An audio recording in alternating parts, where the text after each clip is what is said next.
in the media conference with Lal Goel, which is brought to you by V4 News, Global TV, V4 Stream, News Gaon se, Malnadu TV India, Samvad Sarokar News, Bharat Post News, Organ Donation India Foundation and Gyan. Our endeavor is to enlighten you with the current topic. And today's our topic is current, relevant, and very hot. And the topic is West Bengal post-poll violence.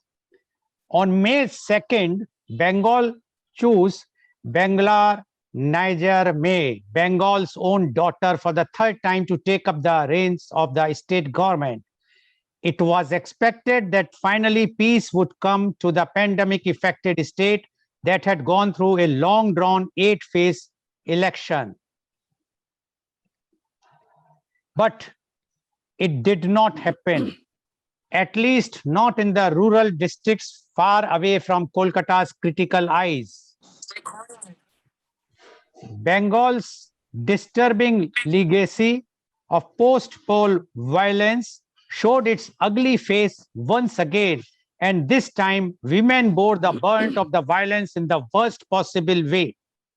Some of the disturbing incidents that trickled out via social media were declared fake by the West Bengal police or normalized as part of the post-election process. But voices kept floating and some managed to reach the Supreme Court. Those voices that were not heard by the local police. Denied justice in their home state, two gang rape victims, a 60-year-old and a 17-year-old minor, moved the apex court demanding a special investigation. Asked to comment on harrowing details of gang rape, Mr.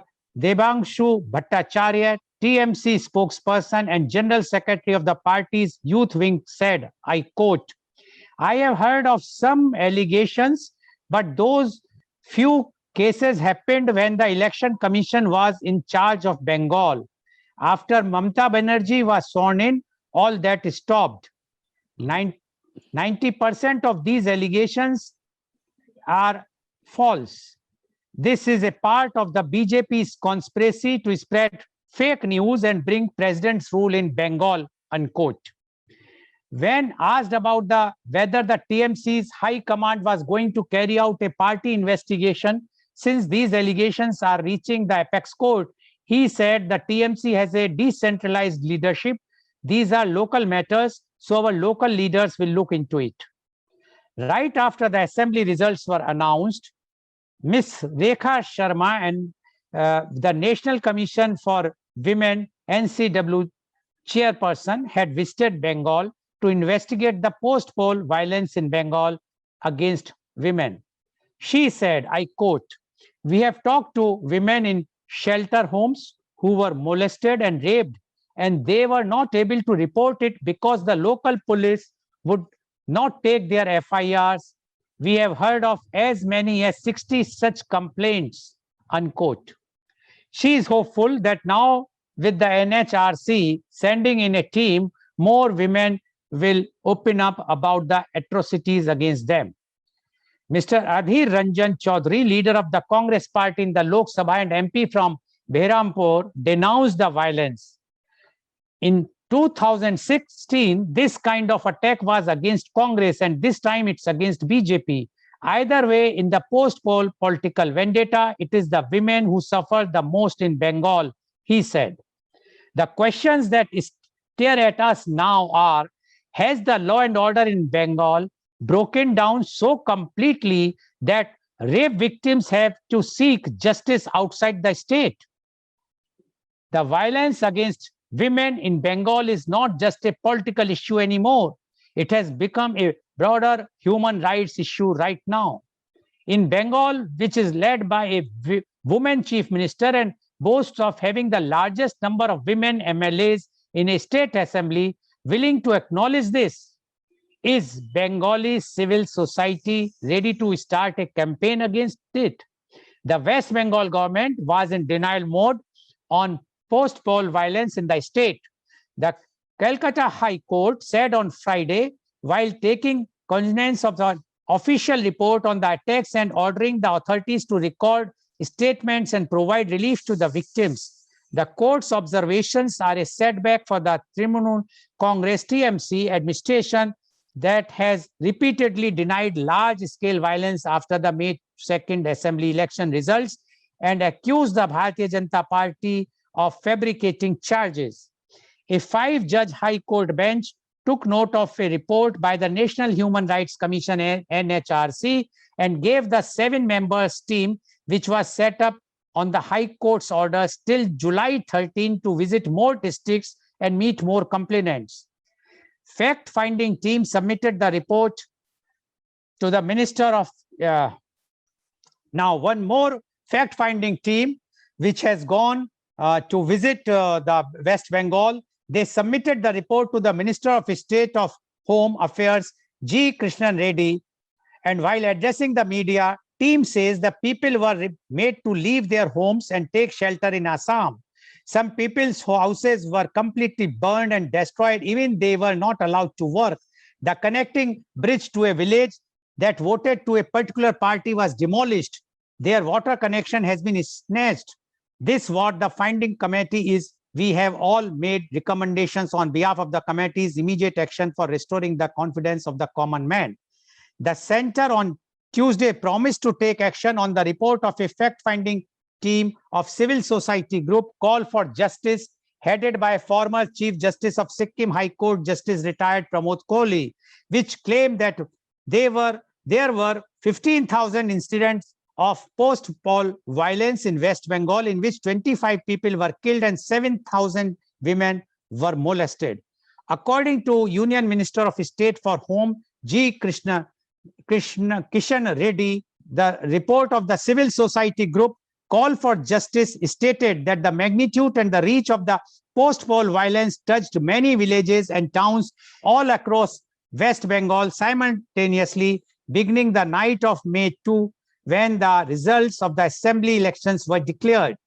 This is a clear indication that most of the incidents are not sporadic but premeditated, organized, and conspirational, the report stated. The 5-member team included 2 retired IAS officers, Dr. C.V. Anand Bose, Mr. Madan Gopal, and 1 IPS officer, Ms. Nirmal Kaur. The Home Ministry will study the report and will try to implement its recommendation, Mr. Reddy told reporters after the group submitted it to him. The report was prepared after the 5-member team visited West Bengal and met a cross-section of people there. Citing the report, Mr. Reddy said 16 districts of the state were affected by the post-poll violence. The report said that due to the post-poll violence, many people have left their homes in West Bengal and had taken shelter in Assam, Jharkhand, and Odisha. According to the report, some of the hardened criminals, mafia dons, criminal gangs who were already in police records allegedly led and carried the deadly attacks unhindered, which reveals that there is a clear political patronage even before the elections, and same being used to silence the political rivals. The report claimed the incidents of targeted destruction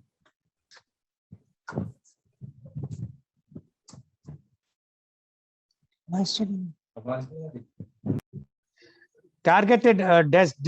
report claimed the incidents of targeted destruction and vandalization of properties, residential and commercial, have the sole purpose to deprive people of their livelihood and choke them economically. It claimed that the worst affected people are those who depend on day-to-day work or business, who are pushed into financial degradation and unmitigated misery. In most of the cases, victims were afraid to lodge a complaint with the police, either due to fear or reprisal or due to the lack of faith in the police. Those victims who gathered courage and went to report, police either turned them away to settle the matter with the culprits or flatly refused to register the case. Many people left their homes and villages to safer destinations and took shelters in camps within and outside the state, the report said. The fact-finding team suggested that the report should be placed before the Supreme Court. In the light of overwhelming, ample, substantial, and convincing evidence, the Supreme Court may consider constituting a special investigation team, SIT, immediately and monitor its work either through a sitting judge or a retired judge of the Supreme Court for fair investigation and early justice, the team said. They also suggested that the central government should initiate disciplinary proceedings on those delinquent officers, including all India service officers who failed to discharge their duties in protecting lives and destruction of properties. And to discuss this very, very important topic today, that is the West Bengal post-poll violence, we have three panelists, those who were included in this fact-finding committee. And I would like to introduce all the three that they are with me. They are, first is Dr. C.V. Anand Bose, another is Mr. Madan Gopal. Both are IS officers, retired, and the third is Ms. Nirmal Kaur. She is a retired IPS officer. So I would like to first introduce my first guest, and he is Dr. C.V. Anand Bose, IAS. Dr. C.V. Anand Bose, IAS, is one-man expert commission on labor to prepare an action plan for the welfare and development of the workforce in the context of COVID-19. He is also the principal advisor, Government of India Heritage Project. He was the former head of disaster management, Government of India, and Central Draft Relief Commissioner, Government of India. He was the Vice Chancellor of National Museum, University of Delhi. He has authored 40 books in English, Malayalam, and Hindi, including novels, short stories, and essays. 4 of his books have become bestsellers. 4 books on Vastu and architecture and 1 book on housing received prestigious the Sharjah International Book Fair Award. Dr. Bose is an housing expert, innovator, writer, orator, and visionary. The path-breaking institutions set up by him, such as Nirmiti Kendra, Building Center, District Tourism Council, and Habitat Alliance, have been replicated at the state, national, and global level. He was the head of the prestigious Supreme Court Committee on the Treasures of Sri Padmanabha Swami Temple. Dr. Bose addressed United Nations General Assembly and specialized sessions 5 times on various international issues. Dr. Bose is a recipient of 31 national and international awards, including United Nations Global Best Practice Award. He also received prestigious Jawaharlal Nehru Fellowship. Kerala government termed him Lord of Ideas. Former Prime Minister Mr. Manmohan Singh called him inspired civil servant, and our Honorable Prime Minister Mr. Modi called him man of ideas. Welcome, Dr. C.V. Anand Bose, on our show. Dr. C.V. Anand Bose, you are a very, very seasoned and experienced IAS officer, and you have done, when you were in the service as an IAS officer, you have seen all working of a central government of the different parties as well as the state government of different parties. But today, when Dr. Bose, you have visited the West Bengal along with the team, fact-finding team, to study the post-poll violence, and you have submitted the report to the government, we would like to know from you, as the first person account for the atrocities which took place there. Dr. C.V. Anand Bose, please. Thank you, Mr. Goel. The incidents which took place in Bengal as part of the post-poll violence will make us describe this as the darkest days of democratic history in India.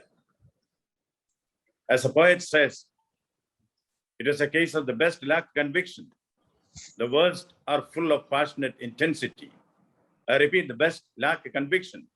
The worst are full of passionate intensity. What we saw around us, or what we heard from those who underwent all the atrocities there, will make us think aloud for a while. I would say, if you have tears to shed, shed them now. If you have sighs to heave, heave them now. That was the intensity of the atrocities which were heaped on others.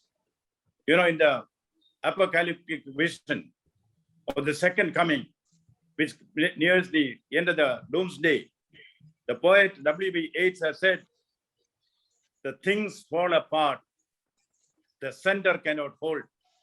Things fall apart, the center cannot hold. That was the apocalyptic vision which we saw in Bengal when we went for the fact-finding study. What all things happened there? What all things did not happen there? See, the atrocities that were committed on the people, the innocent, helpless, hapless, victims and praise for the predators, the political predators who were on the parole. Will make us feel that compared to the lumpen people who are throwing the streets of London, attacking people, raping women, arson, looting, bomb, missiles, daggers, swords, heads chopped off, that will make even the devils of hell be termed as the angels of hell. That was the situation which we encountered. The details of which my friends, my younger friend, colleagues here will be able to say that, because Madan has coordinated the entire thing so efficiently well, and an excellent report he has drafted. And of course, Nirmal was the person with all her professional policing background. She could extract the truth of the situation from the affected women, which I leave to them. But there are certain larger issues which are involved in this. This is not just a crime and punishment story. This is an incident which speaks about the fragility of the federal system of this country, center-state relationship, what should be the duty and the responsibility and the code of conduct of the All India Service officers, what is the responsibility of the state government, who are all responsible to see that the constitution of this country is implemented. Larger issues of statecraft is involved in this. Number one, if we take it number one by one, this is a federation. The federation consists of the center and the states. The constitution has defined what are the roles and responsibilities of the center and the states. We have the state list, we have the union list, we have the concurrent list. These are the constitutional provisions. But as a Canadian elder statesman, Lester B. Pearson said, it is easy to frame a constitution, but difficult to make it work. That is what we have seen here. All the great democratic traditions of federalism have been thrown to the wind. And here is a state within a state, an imperium within an imperium. In Hindi, anything which you get done through muscle power is called Dadagiri. And in Bengal, where the chief minister is endearing it called Didi, there is Didigiri, which is in practice. I wonder whether Shakespeare would have seen this. That is why he said, the hell is empty. All the devils are here. This was the situation, this was a feeling which this committee, which this fact-finding mission could gather from our field visits. All kinds of atrocities were there. As what happened to the women, I said, Mrs. Kaur will narrate here. And now coming to the All India Services, three of us, all the three of us here, panelists, belong to the All India Services. I would say personally, I am ashamed of the decadence of the All India Services, at least among a few of them. When people thirst for justice, when justice is denied to them, it is a mandate to the All India Service to rise above narrow sectarianism and rise above politics, be objective, be neutral, be effective. Unfortunately, we did not see this demonstrated there. A kind of degradation has taken place in politics. Democracy is degenerating into mobocracy. And certainly, when Sardar Patel formed the All India Services, he said, we expect from you 2-3 things. Number one, you should be sensitive to the wishes of the people. 2, you should be above corruption, and you should implement our policies in the field. These are the 3 objectives for which All India Services were born, and the All India Services are really acquitted themselves very well. But personally, I feel my analysis of the situation is that the All India Service did not live up to the mark. The concept of committed bureaucracy, this was plundered during the days of emergency, where the IAS officers, the IPS officers, the All India Services were expected to be committed to government in power. No, the commitment of the IAS is only to the Constitution of India. The Constitution of India, which is given to ourselves by we the people. Therefore, the All India Service should dedicate itself to the service of the people and bring justice to them. The third aspect is center-state relations. Center-state relations have been defined in the statute. It has been defined in various committees, and we have the Finance Commission, we have the Goel formula. A lot of things are there, but here is the situation where the center is not able to act because there is no overarching legislation which empowers the central government to take decisive steps when there is a breakdown of law and order. Yes, we have the constitutional provision of imposing president's rule, but that is the last resort. President's rule is not the first action to be taken when there is a breakdown of law and order there, where people are asking, if the state government has failed, if the governor himself is waylaid, and his opinions are not cared by the state government, if the central government's directive is not cared, if the Prime Minister himself is humiliated with a bureaucrat, if such a situation is there, can we throw up our hands in despair and say, like in Shakespeare, the fault, dear Horatio, is not in ourselves but in our stars that we are underlings? No, action has to be taken. What people need is action, not an alibi for inaction. No one can wash his hands off. If there is a deadlock like this, if there is an imbroglio like this, there should be someone to solve it. Like the Gordian knot, there was no way of untying the Gordian knot. Alexander, Emperor Alexander, what he did? He took the sword and cut the Gordian knot. If there is a Gordian knot in democracy, if there is a Gordian knot in the functioning of the federal system, there should be a way of cutting the Gordian knot. There are many issues which are thrown up from this. The humanistic aspect of that, which my younger colleagues will narrate here. But the recommendations given here, which I think Mr. Madan will be able to substantiate here and recapitulate here. Yes, there should be remedial measures. The immediate relief should be given to the victims. They should be given adequate compensation and rehabilitated. The Supreme Court of India should supervise. They should set up a special investigation team under their own supervision. The NIA has to intervene because there are cross-border issues involved in that. And then the Gundas have to be booked under the Gunda Act and even sent out of the state. A cleansing process is to be done. This is not impossible. Where there is a will, there is a way. If winter comes, can spring be far behind?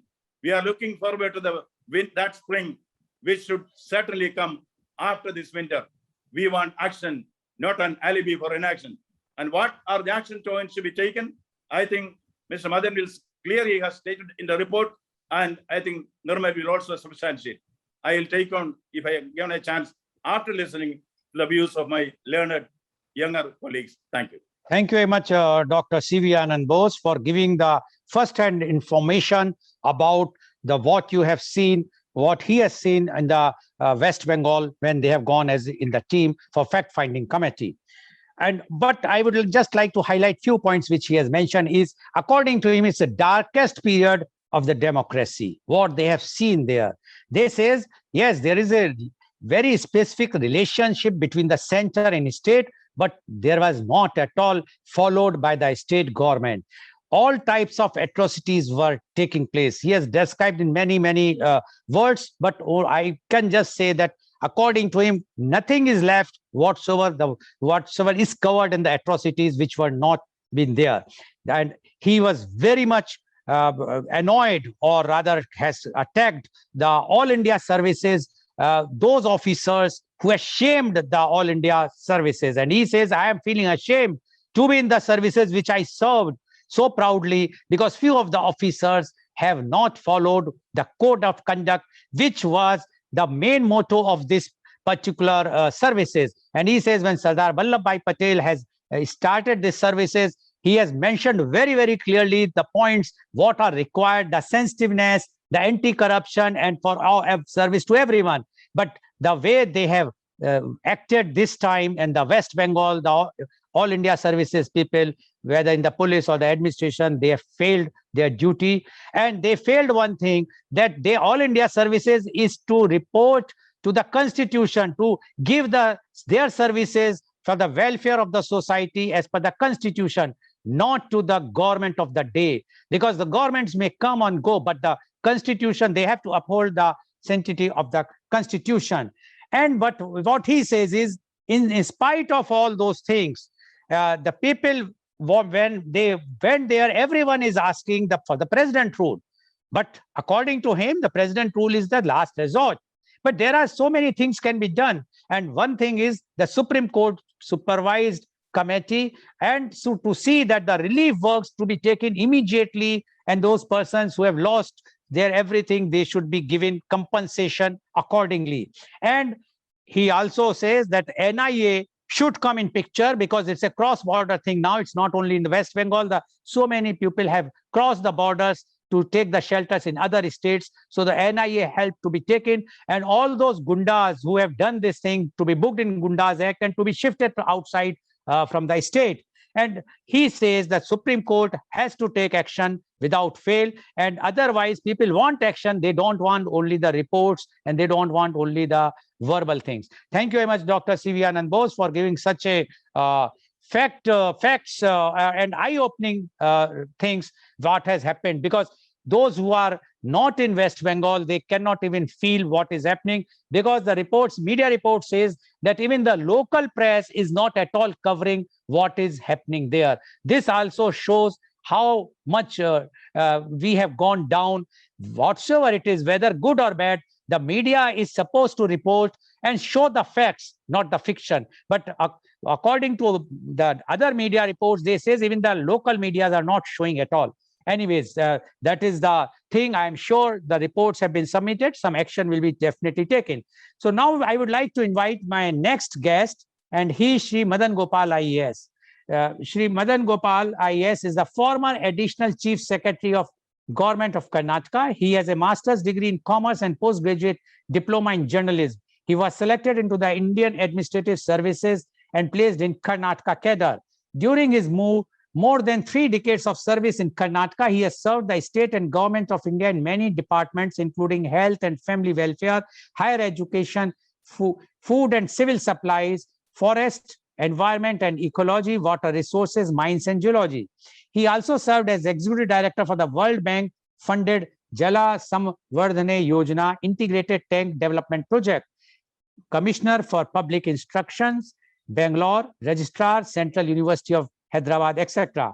He has attended various workshops and seminars at national and international level as a resource person on community mobilization, non-formal education, health, rural development, empowerment, and other related issues.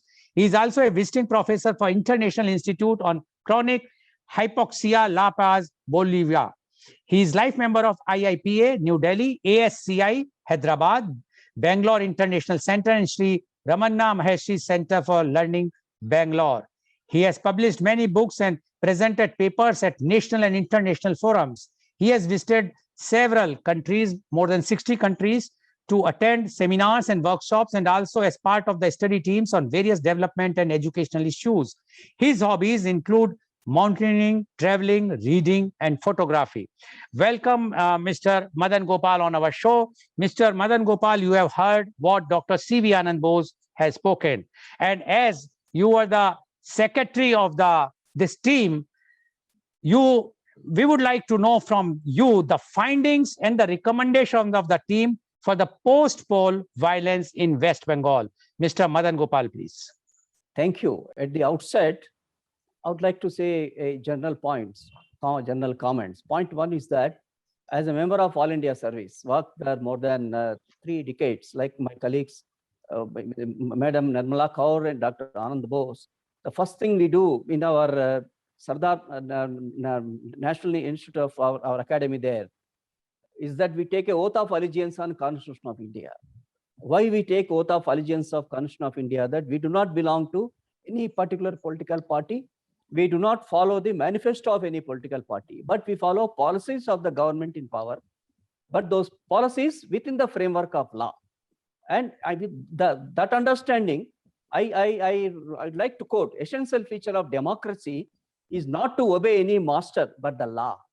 This principle applicable to all, not only All India Services, every government officer working in a system. Essential feature of democracy is not to obey any master, but the law.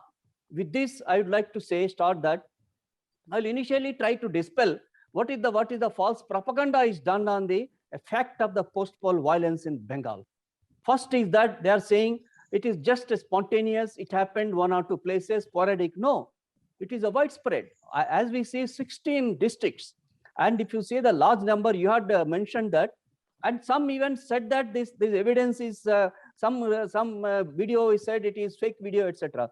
We have more than 150 photographs, more than 75 videos, and then hundreds of documents, names of the persons. All this we have kept in a pen drive, confidentially kept in a sealed cover, gave it to the Minister of State Home, Sri Kishan Reddy ji, because we don't reveal the names. Why he said we don't reveal is that during the visits, we went to an hospital called Jawaharlal Nehru Memorial Medical College Hospital in a place called Kalyani.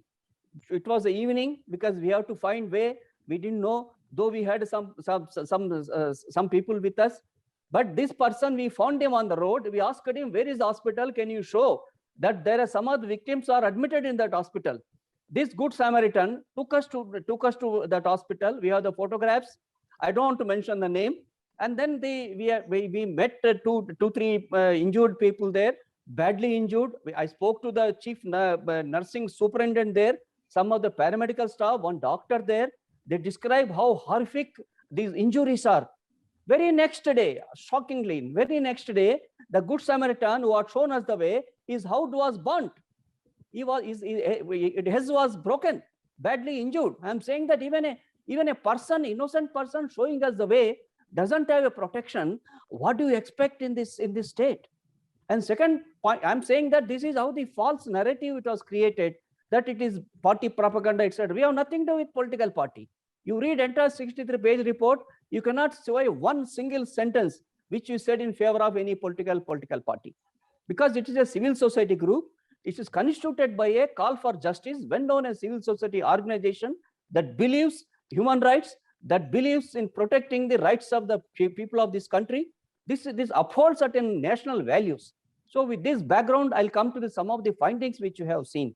Number one is that this large-scale violence, this took place on a particular individuals, families of the particular individual who supported or are supposed to have supported a particular political party. Mere suspicion that XYZ worked for a particular political party was enough for the targeting them for violence. And secondly, is that this whole thing, this is not that, because I also worked as a district election officer. I was a returning officer. I was assistant returning officer. I was observer of Election Commission of India for more than 11 times, different parts of India. But there, there is every election, district administration prepares a list of areas, vulnerable areas. They're calling them as sensitive and hypersensitive. Those are the areas special efforts will be made. Special teams will be set up. So paramilitary forces will be there. Not that the state government, district administration doesn't know which are the sensitive areas, which are the hypersensitive areas. Merely blaming election commission never doesn't serve the purpose. Here it is the state government prepares that list of the details. These sensitive and hypersensitive areas, little bit of preventive action, it would have prevented these mass scale atrocities on innocent humans. And another important finding, we found that this is when the properties are destroyed and the houses are burnt, shops are looted, when the victims, they want to go back there, now they have to pay a ransom, and they have to pay a ransom of 50,000 to 1 lakh, and give it in writing that they will not work for a particular political party. This is a shocking incident, because the elections come and go, because we have seen it in elections since so many years. But elections, this is one political party. You may win, you may lose. It's a celebration of democracy. Elections is a part of that process. Unfortunately, any one political party, if they think that this is the route they have to follow post-poll, terrible. This is a threat to the existence of very democracy in India. And fourth important point I have to say that particular communities, I'm saying that these are the communities from SC, STs. Their houses are burnt and targeting them. They are most vulnerable sections anyhow in the society, making them more vulnerable because they supported a particular political party. And cross-border, because if we have verified, how could the attackers get the crude bombs, country-made pistols in a shortest period of time? They are the criminals on record. They are the people who are involved earlier. We cannot say that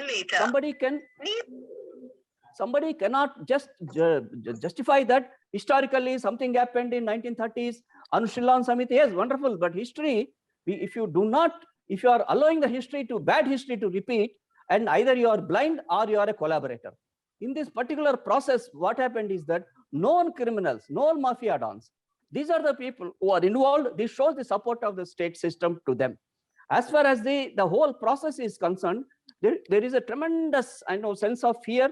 There is a panic everywhere. People have ran away from their villages. They are left their homes. This overall situation is quite alarming, because just few days back we got again information that some murder has taken place. We have met the victims of a rape. in hospitals. We have saw them. We cannot tell their names or show their photographs, but shocking. In a civilized society, the tears came to our eyes. And we are talking about some of the recommendations, because this is what we have specifically said, that forget about the political differences. Forget about whether you are win or lose, it's not important. Yes, that's a part of the process. The first priority for everyone, every political party, every office bearer, every civil society organization is to restore the normalcy, bring back, build up the confidence, because the trauma of the victim, trauma of the violence, it has to be removed as early as possible. Otherwise, this is not a good for anyone. It's not good for any civilized society. Point number 2 is that who was to do that, that's not immaterial.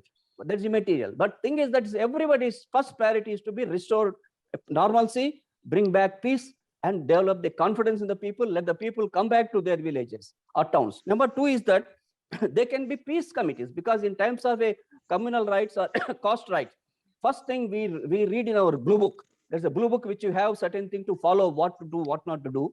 As an All India Service Officer at DMs, follow that protocols there, constitute a peace committees, reconciliation committees of people from different political parties, opinion makers, and they build the confidence, because that is okay. You have fought, you lost, again elections will come. This is a continuous process. Don't take it as a victory, as if we have won the world. Everyone has passed through this process. Third important recommendation is that develop a good financial rehabilitation package. This is a compensation package, because those who lost the houses, some of them small mobile repair shop fellows, some of them are the garage owners, some of them are the small MSME operators. They are the traders. They have lost, many of them have taken loans. They have to repay the loans. They don't have the money. So the state government should give a very impartial package, financial and the rehabilitation and the compensation package should be given. And fourth important point is that particularly those who are border districts, because as I see, demographic changes that are taking place in certain districts in India is quite alarming. It affects internal security. You and me, today you may feel we are safe, but we are not safe anymore, sir. We are not safe anymore. Demographic imbalance is deciding the political processes in India with a hidden diabolical agenda. That hidden diabolical agenda has to be defeated. And address the demographic balance, the changes that are taking place swiftly. Any demographic imbalance in a particular larger area takes place to 8 to 10 decades. But in some areas, it is taking place in 1 decade. That means something is alarming, something is dangerous happening. And those districts, we feel that there should be an empowered committee to look into the demographic changes that are taking place in the border districts in India, come out with a suggestion how to address issue in a both short term as well as the long term. And another important recommendation which we said that particularly this Supreme Court, because this is a special investigation team, because even a leader of a Communist Party of India said that we can't expect anything from this government. This comes from a leader of a CPIM. And you can see that 2 of their cadre are murdered. One of their women supporter is molested. Because every party is affected other than the party that got into power. So I'm saying that with the Supreme Court, because a special investigation team has to be constituted, and it will be monitored. Investigation will be monitored by a sitting judge of Honorable Supreme Court, or the either serving judge, sitting judge, or the retired judge. This will able to give the justice. And important point which I have to conclude is that it's a sad state, because we didn't go secretly or anywhere. On 11th May, as a member secretary, I addressed a letter to Chief Secretary of West Bengal. On promptly 12th May, I get a reply saying that please, asking us not to come, cancel the visit. Reasons are given, some reason, some pretext, etc. And then among the members of a fact-finding committee, we discussed again on 13th May. I wrote another letter giving details of the background of each of the member of this fact-finding committee, our experience, our assurance that we will law-abiding. We would like to know the version of what state government is saying. This I didn't get a reply even today. And then after completion, after we visit the place on 20th May, I sent again to requested Chief Secretary of West Bengal, Sri Alapanti, and then he asked me to please contact my Home Secretary. I contacted the Home Secretary. I sent mails. I have sent him 2 WhatsApp messages. requesting for at least to say a few words. We wanted to share the report with them and seek their comment. No. Why? What is there to fear? Why are they trying to conceal something? And then in the one reply which I got on the 12th May, they say that the widespread violence that took place is now under control. That means indirectly they have accepted it. I'm saying that we have personally said that our presence will be beneficial to state, because many of the civil society organizations in the past, we bring back the confidence, we bring back the truth, not with criticizing any government, criticizing any political party. We have made it very clear. We don't want to criticize X party, Y party, Z party. Yes, it is a very impartial, non-political civil society group. And I conclude one final point is that any such widespread violence take place in India, some of these so-called left liberal intellectuals who are the self-styled protectors of human rights, they're silent. What happened to them?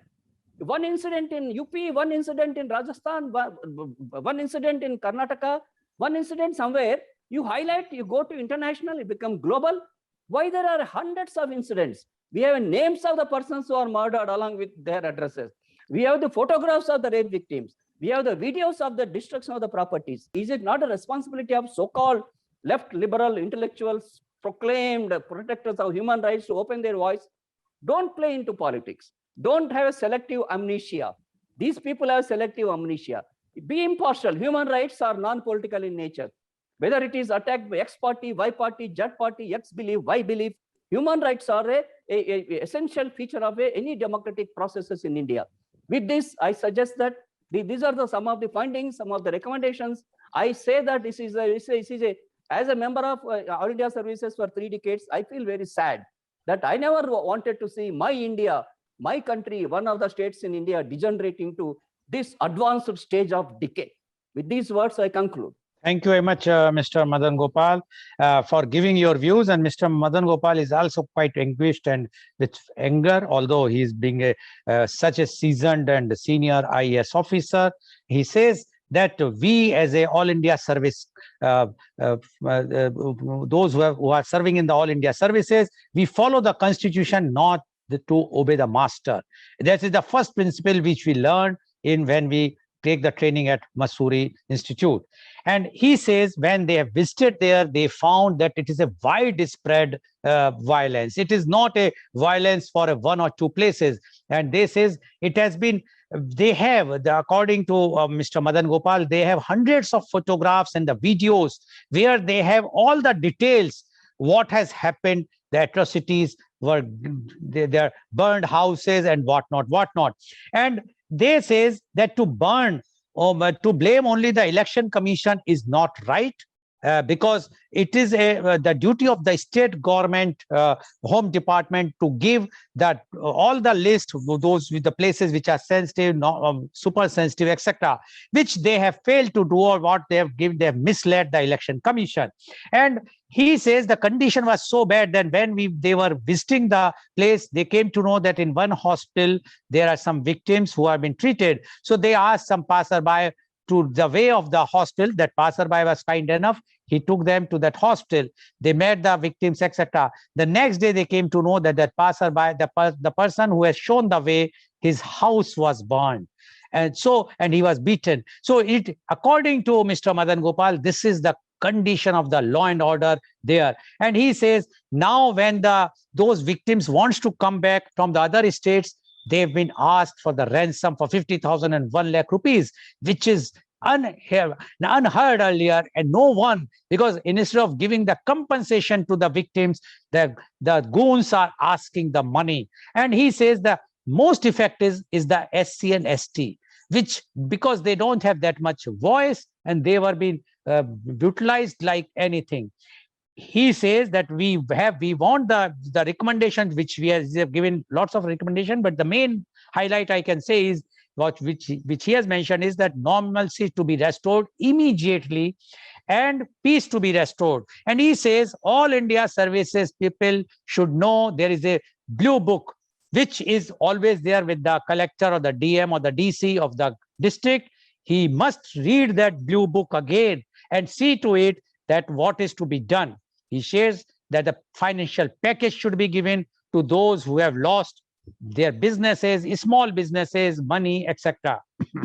He has also mentioned that the Supreme Court should monitor the peace restoring there. They should have a committee, or they should get the investigation done under the sitting judge or a retired judge, which is very much required. And now in the last, he mentioned that when they wanted to go, they were refused by the chief secretary that please don't visit. But when they insisted, they say, see, look, we are coming, we are a peace-loving people, and this is the members' profile.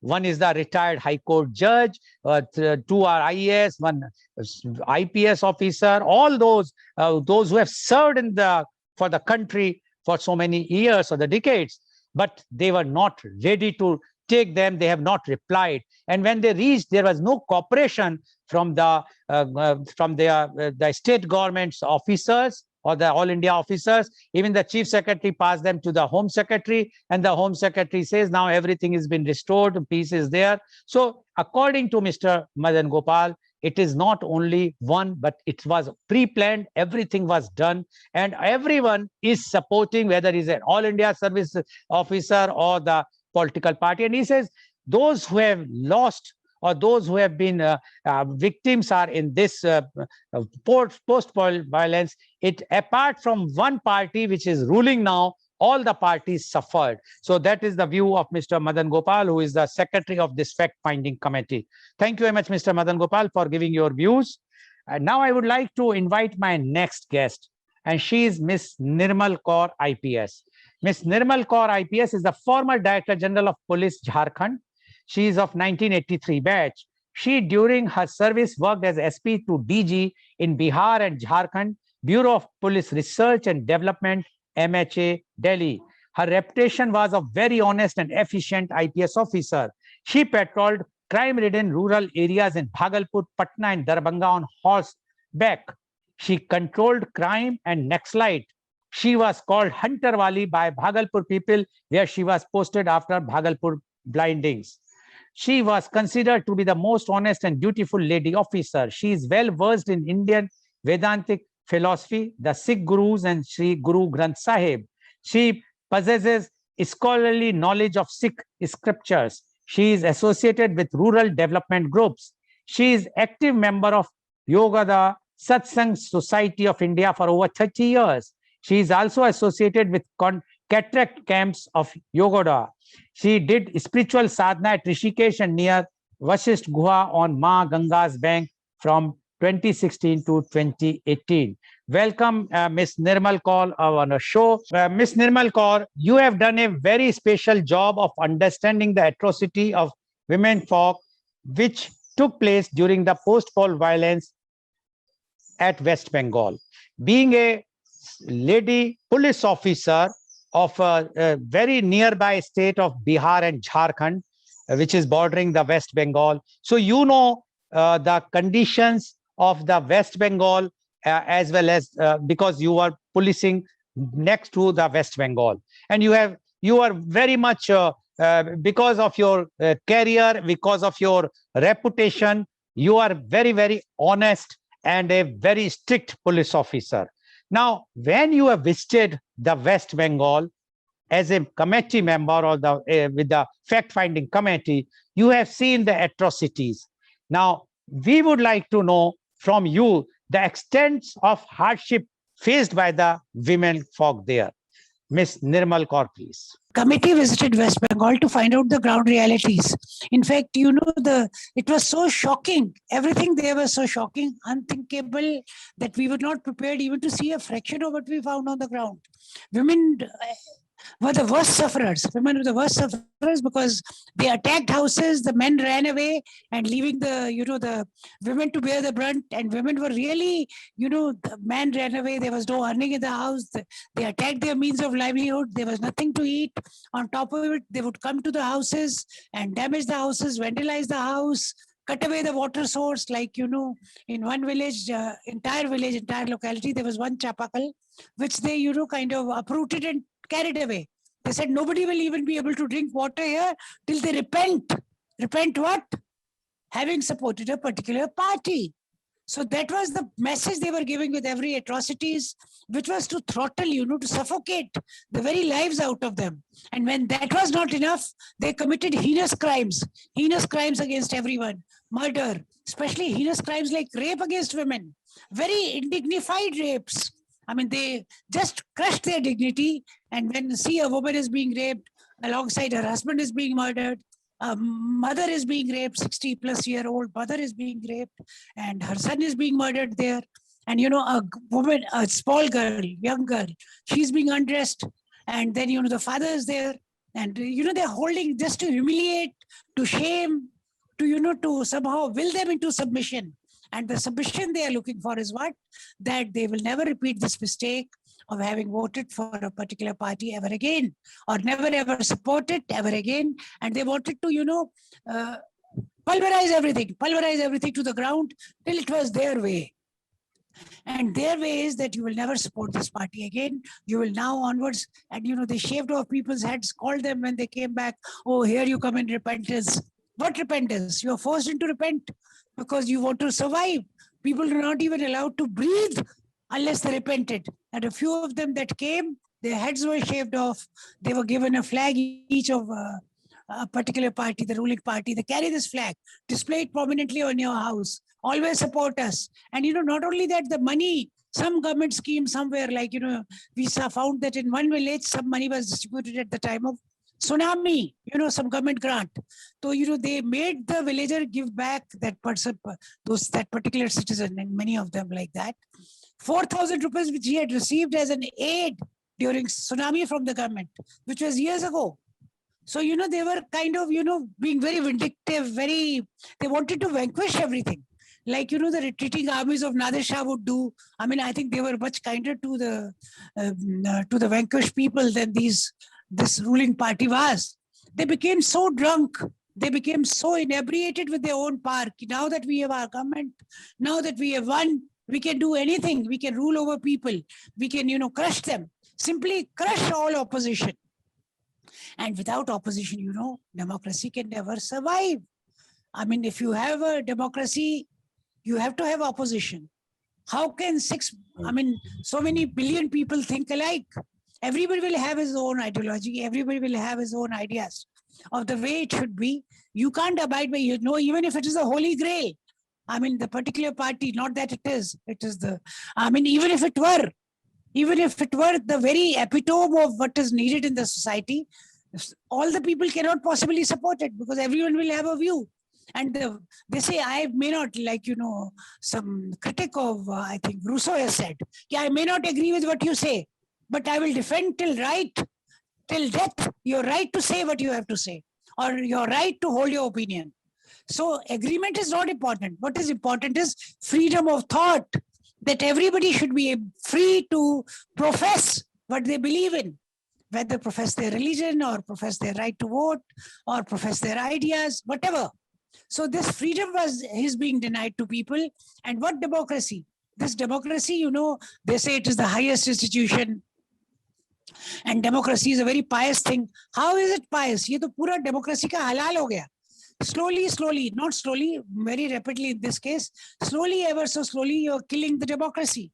You're killing it by various means. You're killing the democracy when you change the demographic profile. You are getting in people to migrate from outside the country, settling in locations so that they vote for you. You have a large block of people, a quarter population, 1/4 of the population, or maybe more, who vote en bloc. And you want their patronage and to have their voting power. You are allowing these illegal people to come into it, little realizing that our resources cannot support any more intruders. We cannot support any more immigrants or refugees from Bangladesh or Rohingya. Most of these atrocities we found were being committed by these Bangladeshi intruders or the Rohingya intruders and their patrons. The patrons are only single digit in number, but largely the mobs that took over, they were the mobs, they were indulging in Gundaism, they were indulging in hooliganism, they were vandalizing properties, burning houses, raising connected bridges. Like there's this entire area, which had only one connectivity, one bridge, and they brought a JCB and raised it to the ground. They took away the bridge so that they are not connected to the civilization anymore. They cannot go and earn a living. They don't even get anything from outside. They cannot get any rations. You know, the kind of atrocities they committed, I think it will put Nadir Shah's army to shame. Those were the kind of atrocities, the unthinkable, you know, atrocities being committed on the people, and no drinking water, no livelihood, nothing to eat, nothing to drink. The people who ran away, I mean, like they are going to their mothers, ki Rakht Ganga baha denge apne bete ko bolo. And when the poor woman, you know, with great difficulty calls her son back or her family back to repent, they are told, no, pay this much of fine. 50,000 fine, 1 lakh fine. Where will a poor family get it? And join our party and support it forever. This is the kind of vows they are getting them to take. And not only this, in one booth we found, and must have happened in many more booths, but this booth we had visited. And in that booth area, the ruling party, the party which has won, did not lead. They did not win the booth. I mean, the booth count. They were not leading in the booth. The other party was leading in the booth area, the voters. And they put a fine, ki collect this much of money, collect 2 lakhs of money, all of you voters together, who voted for this particular party, who's lost out. And since we have won, you have to pay us 2 lakh compensation. Compensation for what? For having voted as per their choice. That means it is their right to somehow, I mean, what kind of democracy is this? This is democracy murdered. This is not democracy. This is even worse than autocracy. Even in there we've seen rulers have some benevolence. They are benevolent dictators. Here too, they were just out to finish everyone who doesn't want to, who you think will not vote for them. And not only has not voted, even the mere suspicion that they are not supporting the ruling party and they are supporting the other party, the major opposition, this mere suspicion, they have taken away the Aadhaar cards, they have taken away the ration cards, they have dismissed them from jobs, they have taken away their livelihood. Like in one case we saw in Kalyani, where the IOC, Indian bottling plant, is there. In Indian bottling plant, those who voted for BJP, those workers were retrenched. They were sent away. They said, you cannot work here anymore. Their jobs were taken away because you voted for a particular party. Is this democracy? This is not, I mean, the worst. Tana Shah will feel ashamed of such conduct, depriving people of their livelihoods, depriving people of their dignities, depriving people of their right to live, to earn a living, to have their own thoughts. See, all fundamental rights, all rights flow from this right in a democracy, that we have a right to choose our own government. And if you take away my right to vote, how will I choose my own government? You are imposing your ideas on me. You are imposing your party on me. Okay, this time you have won. You have won because of whatever, you know, the forces come to play at democracy. But you are the government for everyone. You're not the government merely for those, your gundas, who have brought this victory to your lap. No, you are the government, you are the CM, you are the DM, you are the SP, you are the officer in charge, SHO of the Thana, you are the block development officer, you are the block worker for every citizen residing in the area, not merely those who supported the ruling party. And you know, they were conniving, police connived, police were just silent spectators. And in many cases, actively, like in one Thana area we saw, the SHO is telling those people that go compromise with them, go surrender to him. Go surrender to him. Why surrender to him? Because they say, I cannot protect you unless you go and, you know, make your peace with him. And what does making peace with him entail?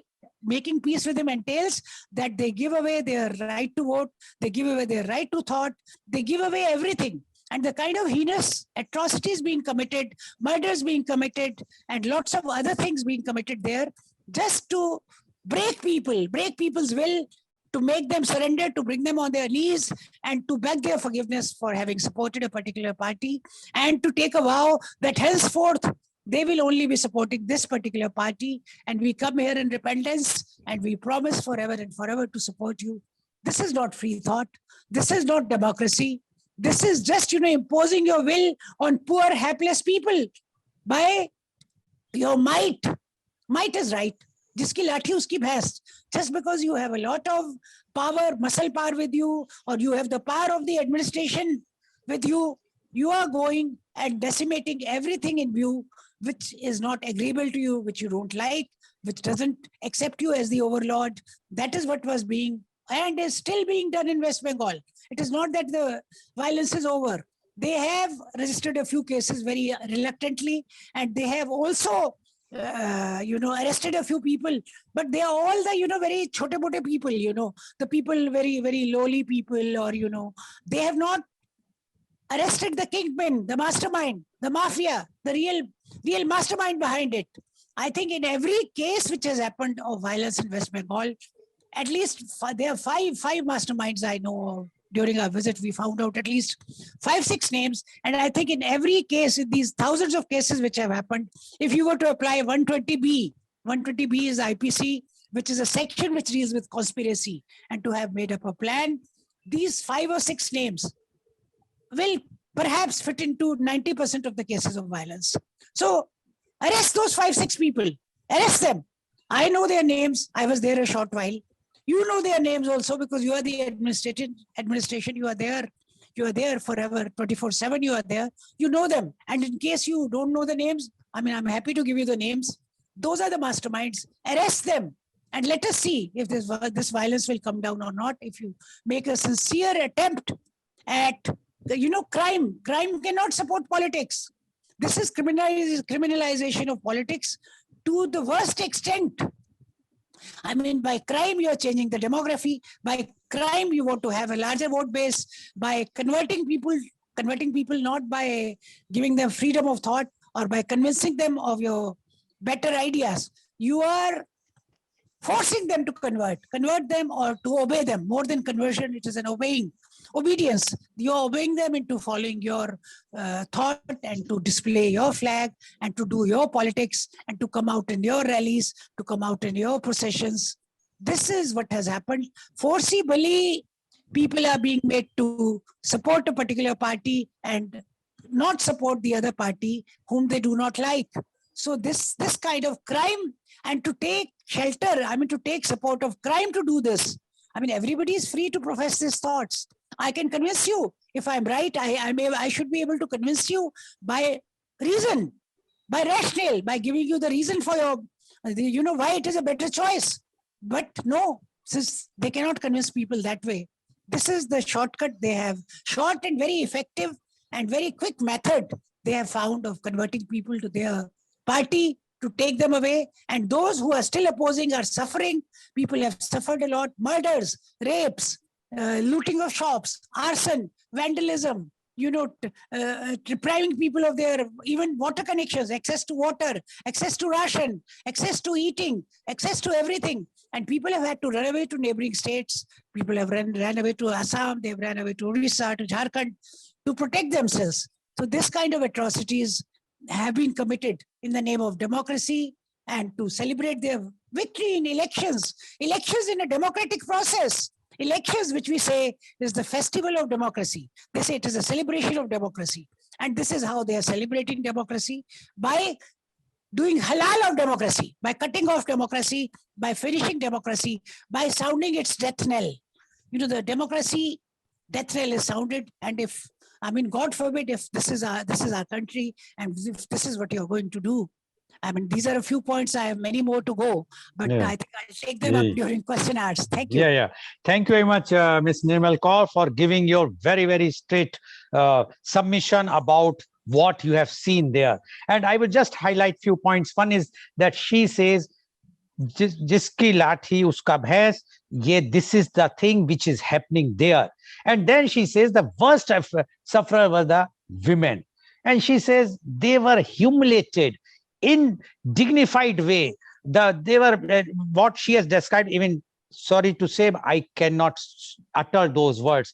These are so much heinous crimes were done to the women there. And she says that there were no water. They were cut. Even they've taken out all the water supplies in the locality so that no one can have a water. They have destroyed the bridge. They have done so many things which is required for a living they have been humiliated, and they have been asked for compensation. Even in one case, many cases, what she has reported is that the people who were giving some compensation for a tsunami few years back for 4,000 rupees, now they are asking to pay them back because you have not voted to the party which is ruling now. So these are the things. Even she says that there is an Indian bottling plant, gas bottling plant. They have to lose the jobs who have not voted for a particular party, those who have lost, or she even mentioned that those who have not voted for the BJP. Now, these things were happening there. She says there is no freedom of thought. After all, it's a freedom. It's a democratic country where there's a democracy. And she made a very, very important, raised an important point. She says they have changed the demography of the state. The Bangladeshis, the Rohingyas, they are there, and they are the goons. They are doing all these violences with some masterminds and the kingpins. She claimed that she knows the names of those, at least the 5 kingpins and the masterminds, but the police failed to identify, or they are just showing that they don't know. So she says if the police cannot catch hold of them, they can contact her, and she is ready to disclose those 5 names. I would like if she can disclose here, but I'm sure that because of some secrecy, which is in the interest of the public at large, as well as for the All India services, the conduct rules, she expects that the police of West Bengal should take and arrest those kingpins and the mastermind, not the small fries, just to show, just to fulfill the legalities. But the main thing is those people should be arrested. And she says so many things have happened. She is having so much anger because, after all, first thing, she's a lady, and that too, she's a police officer. And she has seen all these types of things, many elections during her tenure, from the SP to the Director General Police. So she knows what is the right and what is wrong. But in spite of that, the police, West Bengal police, failed to do their duties, which they are supposed to do. Thank you very much, Ms. Nirmal Kaur, for giving first-hand informations by all 3 of you, I must say, in a very, very candid way. And that is what we want. We want that the people should know what has happened there, and then they can decide and they can think what they feel. Now, I would like to ask Dr. Bose a question. Dr. Bose, now you have heard all the 3, although you were there, so you know each and everything. You all 3 knows each and everything. Now, but the question is, what has happened has happened. Now, what are the larger implications of this West Bengal violence, and what structural changes do you want for federal structure of India in the future? Because India is a federal country. We have a central government, union government, we have a state government. We have concurrent list, we have a centers defined list and a state list. But what has happened in West Bengal, whatsoever is written in constitution, whatsoever are your lists, but why a common person should suffer? Why especially the women should suffer? They are not the tools. Why they should suffer? The political parties kill each other, no problems, but no, not a single innocent person should suffer. So what are the larger implications of this violence, and what structural changes you recommend so that no such violence should take place in future? Dr. C. V. Anand Bose, please.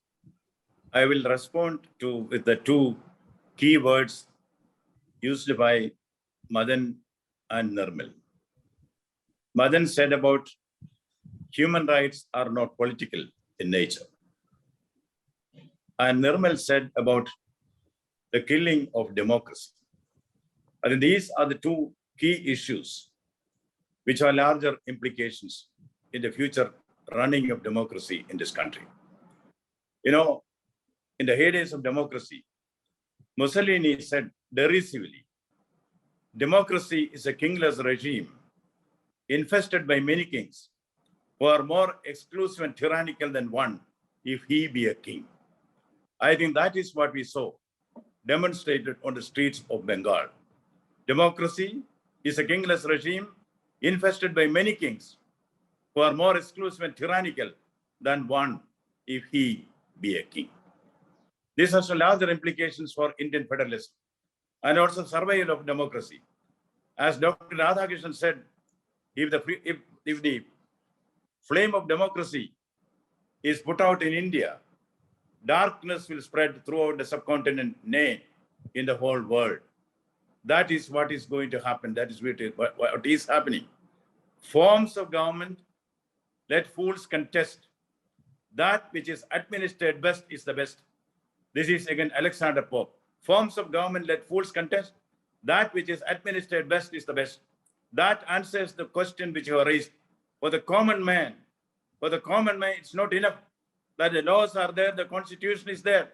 For the common man, whether it is administered, whether the law is administered, when I am attacked, is the police helping me? When there is a case, is the judicial court taking quick decisions? He wants action. That is what is sadly missing here. I think a redefinition of federalism and cooperative federal structure is required. As you know, in the Bombay case, the Supreme Court says that federalism forms the basic structure of the Indian Constitution. Yes, but how to make the federalism work? There are lacunae in this, which is now demonstrated from this.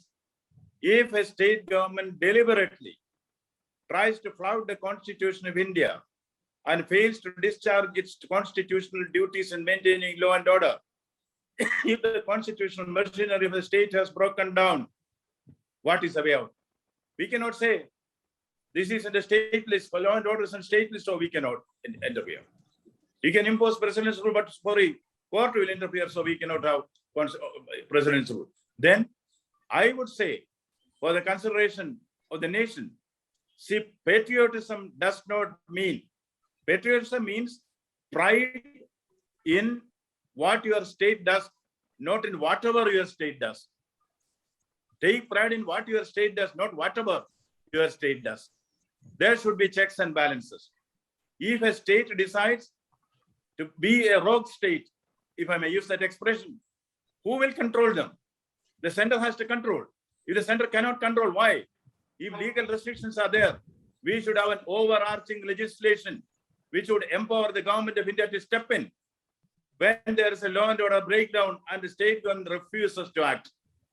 Maybe in certain special situations, the central government should be empowered to use the paramilitary forces where the state police fails. These are not final recommendations. There should be deep thought into this.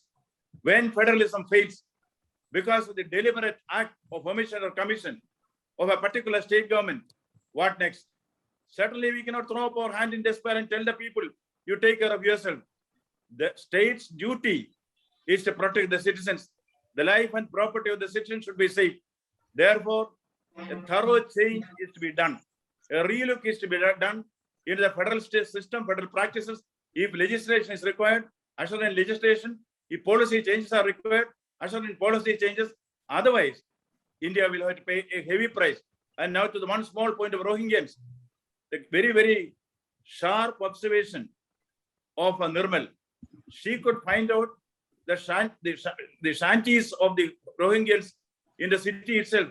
If the Rohingyans are allowed to continue in this country, you know, Rohingyans are treated as a criminal race. In Burma, they were thrown out. Even Suu Kyi did not oppose it because of their crime rate. They went in ships and sought asylum in various countries. No country allowed them.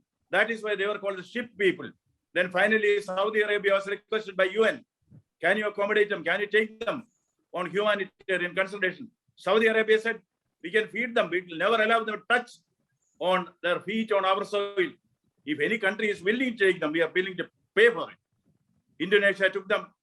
Indonesia took the Rohingyas for 1 year. Of course, Saudi Arabia compensated. After 6 months, Indonesia said, no, we do not want them here. Are we going to be the haven for such people? There are very large implications, demographic changes which are taking place. India is going to lose its Indianness. We do not want a fallen or a prostrate India. We want an India which is ready to live so that humanity may live. I think if that is the benchmark, thorough change is required. There are larger implications on democracy, larger implications on constitution, larger implications on the democratic divergence of this country. We want unity amidst diversity. This is a pluralistic society where every religion, every group has independence to grow and flourish, but not subjugating people, not by intimidating people, not by imposing the will on people. There were a thorough relief into the functioning of constitution and the functioning of democracy. Yes, that is what is warranted. That perhaps is the take home from the fact-finding mission to West Bengal. Thank you. Thank you very much, Dr. Bose, for giving once again the details and about the and very clearly you mentioned what the central government or the Supreme Court or the public should do and the state government duties. That is a very, very important thing. Now, I would like to ask Mr. Madan Gopal. Mr. Madan Gopal, what do you think should be the future course of action that the state and center should take to implement the recommendation of this report? Because you have made a report, but whether they will be implementing or not, what action for future course of action they should take? Mr. Madan Gopal. We have submitted the report and we got a assurance from the MOS home that the entire report, because we also submitted evidence, by the way, and definitely they will look into that. We are sure we'll do that. But 3 points which I will mention in the broader issues. One is that right to life is a fundamental right assured in the Article 21 of the Constitution of India. Here, people are deprived of their fundamental right. Who has to protect the fundamental rights? That is a constitutionally elected government.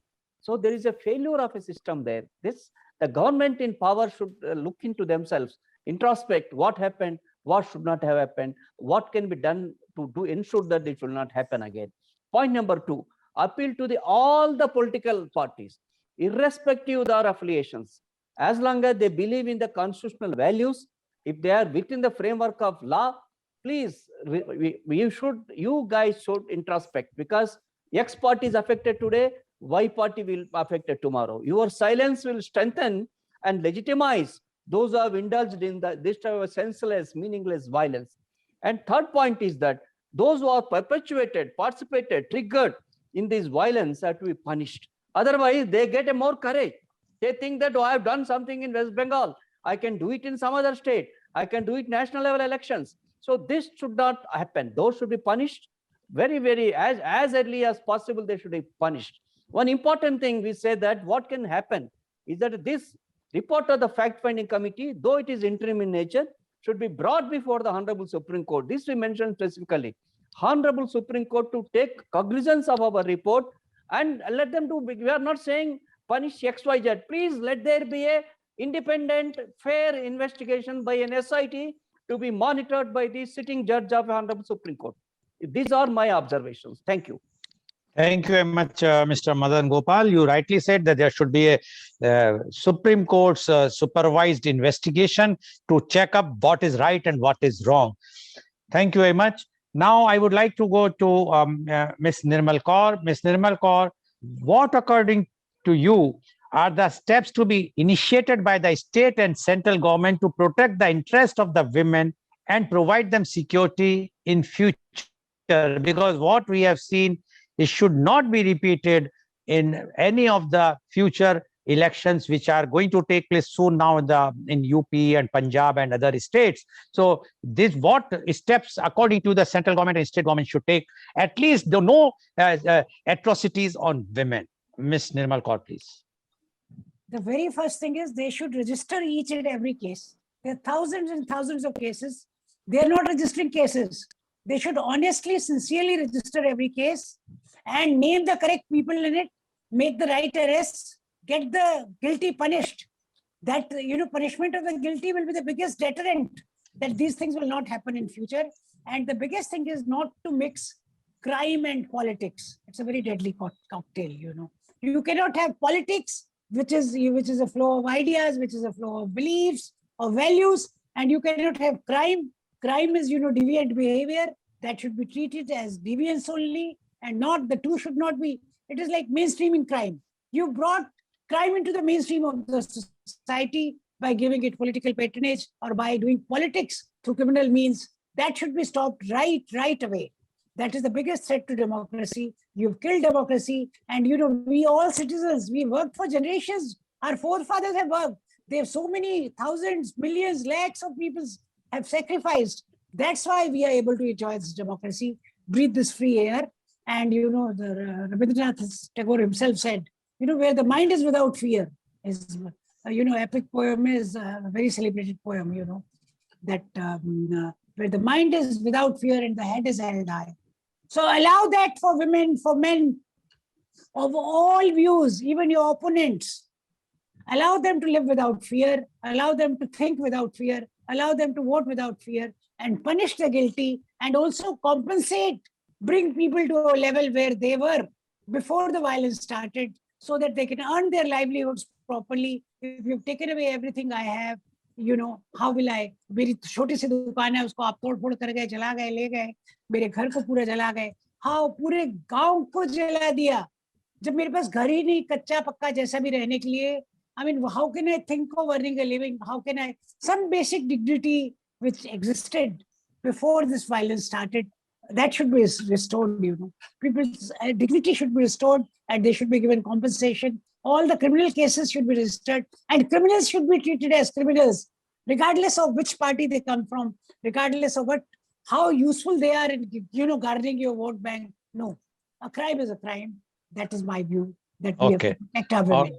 Okay, thank you very much.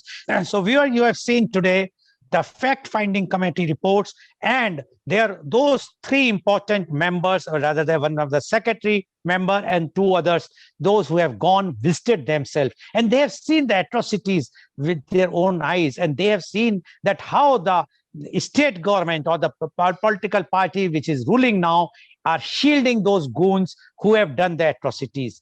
Now, this is a very alarming situation, because elections are there very few soon. In another 6 months, we are going to have elections in UP, Punjab, and many other states. If this new trend, although the West Bengal, some people say that it's an old trend of West Bengal, but it doesn't mean that old never had these types of post-poll violence, what we have seen this time. But if this is a new trend which is coming up, that after elections there will be post-poll violence, then what will be the future? Have our forefathers or those who have prepared our constitution ever thought of it? They ever dreamt of it, that we are going to have these types of post-war violence where the dignities of the human beings, and especially the women, were crushed because somebody has not voted for you? I'm sure everyone has to soul search themselves, think, and then decide what is to be done. Thank you very much. And today's program has been live telecasted by V4 News, Global TV, V4 Stream, Malnadu TV India, News Gaon se Samvad Sarokar News, Bharat Post News, as well as it was shown live on Facebook and YouTube. And our endeavor is to bring to you every day new thing. And as you know, that we have started a program about 1.5 months back in the evening, where we are calling an achiever who has achieved in the very short span of his life, and who has become a role model for the young generation. And today the program is called Kal Aaj aur Kal Lal Goel ke Sang, which is start at 4:30, and it's a half an hour live telecast again. And today our chief guest is Mr. Pramod Garg, leading industrialist and a philanthropist from Mathura. He is going to tell about his life journey, how as a successful leading industrialist, what are his views about the charity work, the philanthropist as he himself is. So please tune in today for Kal Aaj aur Kal Lal Goel ke Sang at 4:30 p.m. Thank you very much, Dr. C.V. Anand Bose. Thank you very much, Mr. Madan Gopal. And thank you very much, Ms. Nirmal Kaur, for joining us, giving your very, very truthful, insight, candid views and about what has happened, because you were the first went there and as a first-hand information which we have seen, observed, although without any cooperation from the state government and the All India service officers who were supposed to give, and all the reports what we have given, I'm sure that someone either in Supreme Court or the central government or those authorities should take cognizance of this, or even the soul search done by the state government and do something as recommended in the report and book those goons who have committed this very heinous crime. And thank you all the viewers for watching our show. I'm sure that today's program is quite enlightening and it's a thought-provoking. One has to think what they have to do.